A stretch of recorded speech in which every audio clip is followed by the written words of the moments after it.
ఎందుకంటే రేపు పొద్దున మన ప్రభుత్వం వచ్చినప్పుడు అందరికీ మన కష్టాల్లో కూడా చాలామంది కార్యకర్తల గురించి, తెలుగుదేశం కార్యకర్తల గురించి నేను ఎంతో దారిలో పొడుగుతా చంద్రబాబు గారికి ఆ రోజు జైలు నుంచి బయటకు వచ్చి ఒకటే చెప్పా, ఆలోచిస్తూ ఉన్నాను.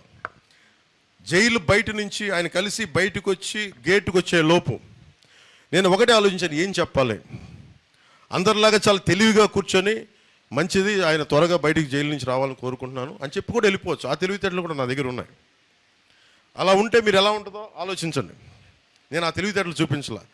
అది కష్టాల్లో ఉన్న వ్యక్తికి ఒక 4 దశాబ్దాలు పార్టీని కొమ్ము కాసేశారు తెలుగుదేశం కార్యకర్తలందరూ. మీకు అండగా నిలబడాలంటే నేను ఏం చేయాలి? నేను మనసిప్పి మాట్లాడాలని నిర్ణయించుకున్నాను. ఆ రోజునే అలయన్స్ని ప్రకటించాను. పెద్దలకి, మన భారతీయ జనతా పార్టీ పెద్దలకు కూడా తెలియజేశాను.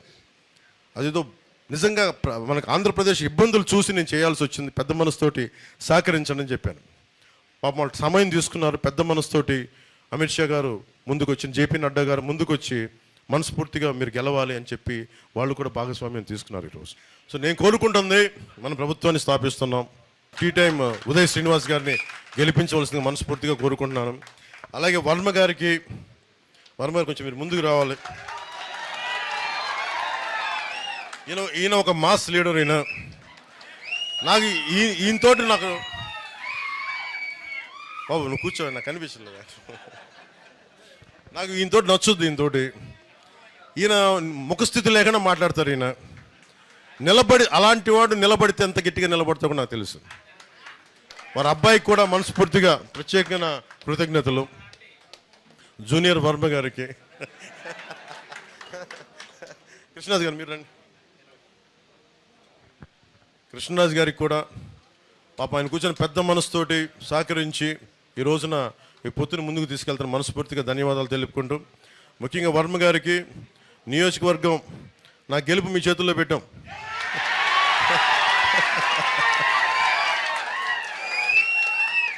సో మనస్ఫూర్తిగా నాయకులు, తెలుగుదేశం నాయకులందరూ నేను ఒకటి చెప్తున్నా, గెలవాలంటే గెలవచ్చు, అలా కాదు కదా.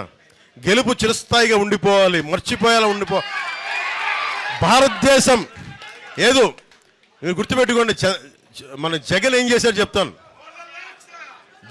జగన్ ఒక నిమిషం, ఆ జగన్ ఏం చేశారు చెప్తా. మోడీ గారు, ముఖ్యంగా భారతీయ జనతా పార్టీ పెద్దలు మీ అందరికీ తెలుసు, G20 సమ్మిట్, కృష్ణరాజు గారు G20 సమ్మిట్ ఎంత ప్రతిష్టాత్మకమైనదో మనందరికీ తెలుసు.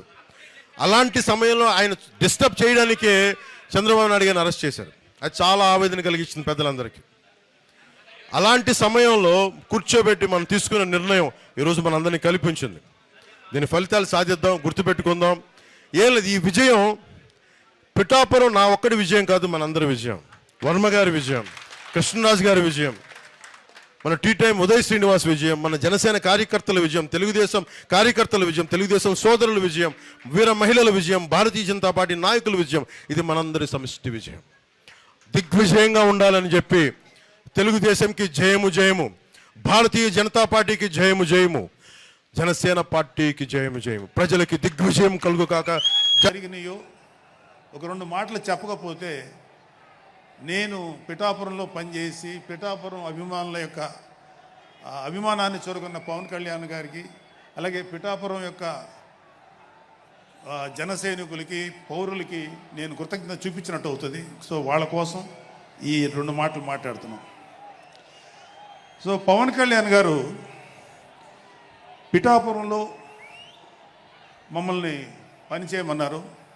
అంటే నన్ను, మా ఫ్రెండ్ అజయ్ గారిని, అలాగే మర్రెడ్డి గారిని, రత్నం గారిని, శంకర్ గౌడు, మహేంద్ర, పంచకర్ల సందీపు, ఇలా మాకందరికీ పిఠాపురంలో పనిచేసే అవకాశం ఇచ్చారు.